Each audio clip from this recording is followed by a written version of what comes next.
Moja kati ya maneno ya Godbless Lema kupitia ukurasa wake wa mtandao wa kijamii amesema kwamba G55 Mandela na safari ya kujisafisha Chadema, tunakoelekea ndivyo tunakostahili kuwa. Kitendo cha kundi la G55 kujiondoa ndani ya Chadema kimeniamsha fikra juu ya jambo la msingi sana kuhusu uhai wa vyama vya siasa, kuwa si kila msongamano ni mshikamano na si kila idadi ni nguvu halisi.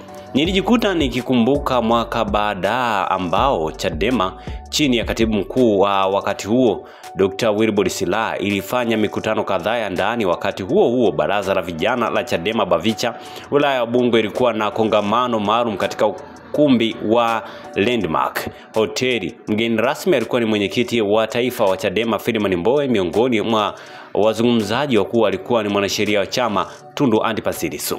Katika hotuba yake, Lissu alitumia mfano wa kihistoria kutoka barani Afrika, tena Afrika ya Kusini, akimnukuu Nelson Mandela na harakati za ANC dhidi ya mfumuko wa ubaguzi wa rangi. Mandela, kwa mujibu wa Lissu, alikuwa mkali sana katika kuhakikisha kuwa mapandikizi yote ndani ya ANC wa Afrika waliokuwa wakifanya kazi kwa maslahi ya serikali ya makaburu yanang'olewa bila huruma. Hili liliwezesha harakati za ukombozi kuwa safi, imara na za kweli.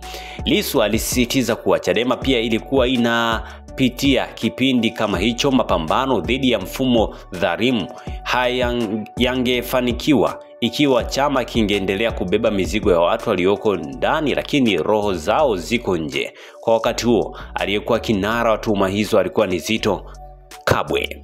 Leo hii tukirejea msimamo wa No Reform No Election NRNE ambao ndio dira ya sasa ya chama, ni dhahiri kuwa Tundu Lissu akiwa mwenyekiti ameendeleza kwa ujasiri falsafa ile ya Chadema lazima kijisafishe, lakini tofauti na kutumia nguvu au vurugu, chama kinajenga mazingira ya ndani ambayo yanawalazimisha wenyewe kujiondoa. Wamejitoa kwa hiari, lakini si kwa bahati mbaya, ni kwa sababu ya moto wa misimamo ya kweli. Katika mazingira ya sasa ya kisiasa nchini Tanzania, Chadema ndicho chama pekee chenye upinzani halisi dhidi ya CCM na dola, na kinachobeba matumaini ya mamilioni ya Watanzania. Kwa hali hiyo, inayotarajiwa kuwa moja ya mikakati ya kimya ya dola ni kuvuruga chama hicho kutoka ndani na kuwapandikiza watu wa kuharibu dira na mshikamano wao. Kwa mantiki hiyo, program ya No Reform No Election imekuwa kama nyoka anayejivua gamba akijisafisha kwa njia ya asili. Kujiondoa kwa kundi la G55 sio pigo, ni neema, ni hatua ya kuongeza usafi wa chama, ni hatua ya kujenga msingi imara wa chama cha watu, sio cha nyadhifu.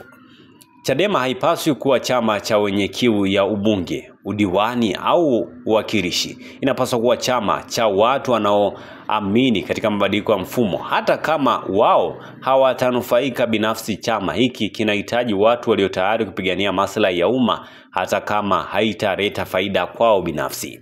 Kwa hiyo, kujiondoa kwa G55 ni baraka kwa Chadema, ni nafasi ya kuimarika, kupendwa zaidi na kuvutiwa maelfu ya Watanzania walio nje ya chama ambao wanatafuta nyumba ya kisiasa ya kweli, sio ya mahesabu binafsi. Ni nafasi ya chama kuwa chama cha watu wa aina ya Lissu wanaoishi mbele ya muda. Chadema inaendelea kuwa mwanga wa matumaini, na kuondoka kwa wale waliokuwa kivuli tu kumeifanya iangaze zaidi. Hicho ndicho ambacho kilikuwa kimezungumzika kuhusiana na namna ambavyo Lema amezidi kuendelea kuzungumza zaidi. Asante kwa kuifuatilia Baharia TV. Usisahau kulike, kusubscribe, kucomment na kushare.